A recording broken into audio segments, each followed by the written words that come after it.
আসসালামু আলাইকুম প্রিয় ভাই বোনেরা, কেমন আছেন সবাই? এতদিন আমরা জানতাম যে প্রেমিকা প্রেমিকের বাড়িতে গিয়ে অনশন করে, আর আজকে দেখলাম যে এটার সম্পূর্ণ উল্টা। প্রেমিক বিষের বোতল হাতে নিয়ে প্রেমিকার বাড়িতে অনশনে বসেছে। ব্যক্তিটির নাম হচ্ছে শিশির, আর এই ঘটনাটা ঘটেছে বরিশাল জেলাতে। তো বরিশাল যেহেতু আমার শ্বশুর বাড়ি বরিশাল বিভাগে, এই কারণে ভিডিওটা করতেই হলো। তো এই ছেলে হচ্ছে প্রবাসে ছিল, প্রবাসে থাকা অবস্থায় এই মেয়েটার সঙ্গে সম্পর্ক গড়ে ওঠে। তারপরে একবার এসে ঘুরে যায়, সম্পর্ক চলতে থাকে। ওই ছেলে আবার প্রবাসে যায়, প্রবাসে গিয়ে কথাবার্তা কন্টিনিউ হতে থাকে। তারপরে রিসেন্ট কিছুদিন হলো এই মেয়ে ওই ছেলের নাম্বার ব্লক করে দেয়, দিয়ে সে অন্য জায়গায় হয়তোবা আবার নতুন করে সম্পর্ক শুরু করেছে।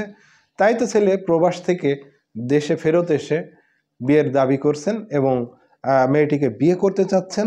মেয়েটি এখন বলছে যে আমি তার সঙ্গে প্রেমিকা হিসাবে রিলেশনে জড়াইনি, ভাই বোনের সম্পর্কের হিসাবে আমরা চলাফেরা করেছি, ঘোরাফেরা করেছি, শুধুমাত্র ভাই বোন, এর বাইরে কোনো কিছুই না। সেই ভিডিওটা দেখে নিয়ে, আর আজকের ভিডিওর ক্রেডিট হচ্ছে ৭১ টিভি। প্রবাসে যারা অনেক ভাই বোন থাকে তারা যেন সচেতন হয়, এই কারণে ভিডিওটি বেশি বেশি শেয়ার করবেন, আর নতুন হলে চ্যানেলটি সাবস্ক্রাইব করবেন। তাহলে চলুন আমরা ৭১ টিভির প্রতিবেদনটা দেখে নিই। বিয়ের দাবিতে এতদিন প্রেমিকের বাড়িতে প্রেমিকার অনশন কিংবা অবস্থান নেওয়ার ঘটনা ঘটেছে, তবে এবার ঘটেছে ঠিক এর উল্টোটা। বিয়ের দাবিতে কীটনাশক হাতে প্রেমিকার বাড়িতে অবস্থান নিয়েছেন এক প্রবাসী যুবক। এই ঘটনায় এলাকা জুড়ে বেশ আলোড়ন সৃষ্টি হয়েছে। দীর্ঘ প্রবাস জীবন কাটিয়ে ১.৫ বছর আগে দেশে আসেন শিশির ঢালি। পরে এক আত্মীয়ের বাসায় তন্নিবালার সাথে তার পরিচয় হয়। ধীরে ধীরে তাদের মধ্যে প্রেমের সম্পর্ক গড়ে ওঠে। তবে হঠাৎই সামাজিক মাধ্যমে ব্লক করে দেওয়ায় ওই যুবক এমন সিদ্ধান্ত নেন। ওর সাথে দেখা করছি, ঘুরছি, খাইছি, আমরা বিভিন্ন রেস্টুরেন্টে গেছি, বিভিন্ন জায়গায় গেছি, সব জায়গায় ঘুরছি ফিরছি, খাইছি। এখন গত শুক্রবার থেকে হঠাৎ করে ও আমার সোশ্যাল মিডিয়া থেকে ব্লক করে দিছে, আমার সাথে যোগাযোগ করে না। আমি অনেক ডিপ্রেশনে আছি, আর এর কারণে জানতে এসেছি এইখানে ও যে কেন আমার সাথে যোগাযোগ করে না, এবং আমি বিয়ের দাবি বিবাহ করার জন্য আমি এখানে আসছি। বরিশালের আগৈলঝরা গৈলা গ্রামে এই ঘটনা ঘটেছে।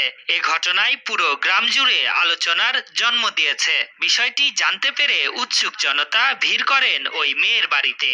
এত কোনোদিন শুনিনি, যে নতুন শুনলাম যে এই যে ছেলের বাড়ি মেয়ের বাড়ি ছেলে ওঠে গিয়ে। আমি এই মাত্র শুনছি যে ওই বাড়ি একটা ছেলে মানে উঠে বসে। এই ঘটনায় প্রেমিকের পাশাপাশি তার বড় ভাইও দুজনের বিয়ের দাবি জানান। এই মেয়ের যাবতীয় খরচপাতিও আমার ভাই বহন করছে অনেক দিন যাবত। হঠাৎ করে এই মেয়ে তার সাথে যোগাযোগ করা বন্ধ করে দিছে। এখন তো আমার ভাই এখানে আসছে, আমি চাই এই মেয়ের সাথে আমার ভাইয়ের বিবাহ। তবে শিশির ঢালির সাথে কোনো সম্পর্ক ছিল না বলে দাবি করেছেন তন্নিবালা। তার দাবি, ভাই হিসেবে প্রবাসী ওই যুবকের সাথে ঘোরাফেরা এবং কথা বলেছেন তিনি। এদিকে মেয়ের পরিবার জানায় ওই ছেলের সাথে তাদের মেয়ের কোনো সম্পর্ক ছিল না, তাই তাদের এই বিয়ে কোনোভাবেই তারা মেনে নেবে না। আমি এই সম্পর্কটাকে মেনে নিতে পারবো না। পড়াশোনা হওয়ার পরে কোন জায়গায় বিধাতা লিখবে আমি সেখানে দেবো। ভাই বোনের সম্পর্ক এটি জানি আমরা, আর কিছু জানি না। আচ্ছা, একটা ভালো লাগালো ইয়ে। আলোচিত এই ঘটনায় স্থানীয় ইউপি মেম্বার এবং দুই পরিবারের সিদ্ধান্তে ৮ ঘন্টা পর ছেলে তার বাড়িতে ফিরে যায়। প্রিয় ভাই বোনেরা, কত বড় একটা ধাক্কা খাইলো না এই ছেলেটা, বলেন? এই মেয়ের পরিবার এরা তো লুভি, এই ছেলের কাছে অনেক টাকা পয়সা খেয়েছে, এখন আবার নতুন করে অন্য কোনো প্রবাসীকে ধরবে। এই কারণে এই মেয়ের বাপ মা তারা এখন সুর চেঞ্জ করেছে। তো এতদিন যে ওই ছেলের তার সব কিছু নিলা, প্রবাসে থাকা অবস্থায় টাকা পয়সা নিয়ে যে মেয়ে স্কুলে লেখাপড়া করলো, তার সাজগুজ কেনাকাটা করলো, সব কিছু করলো, ঘুরলো একসাথে, এখন বলছে ভাই হিসাবে।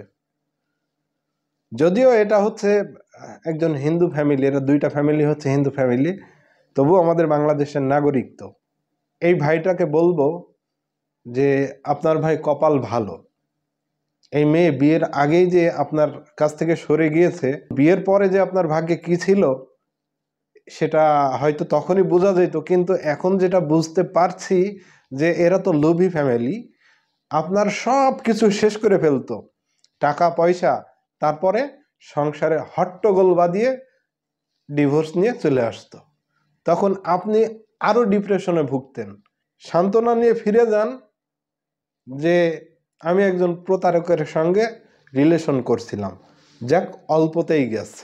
ছেলেটা ভাই ভালোবাসার মানুষের জন্য অনেক পাগল, তা না হলে কীটনাশক হাতে করে মেয়ের বাড়িতে অনশনে বসে।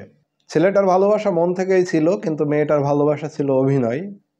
সে এখন নতুন কোনো প্রবাসীকে খুঁজছে, এর থেকেও টাকাওয়ালা, সেখান থেকে যেন আরো মোটা অঙ্কের টাকা এরা হাতিয়ে নিতে পারে।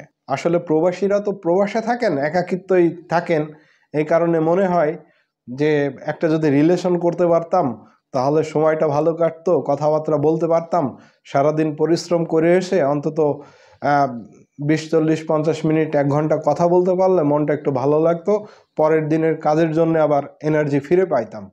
এই যে একটা একাকিত্বে ভোগেন, এই কারণেই তারা রিলেশনে জড়ান, এবং এইগুলো সুযোগ নেয় আবার বাংলাদেশের কিছু সুযোগ সন্ধানী মেয়ে আছে যাদের ব্যবসায় হচ্ছে এইটা, যে আপনার কাছ থেকে কিভাবে সব কিছু টাকা পয়সা হাতিয়ে নেওয়া যায় প্রেমের ফাঁদে ফেলে।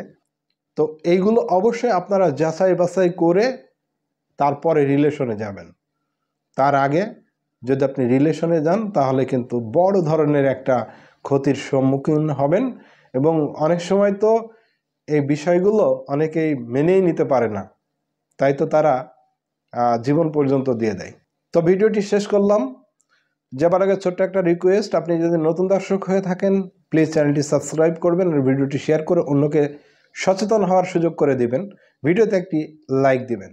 সবাই ভালো থাকবেন, সুস্থ থাকবেন। আসসালামু আলাইকুম।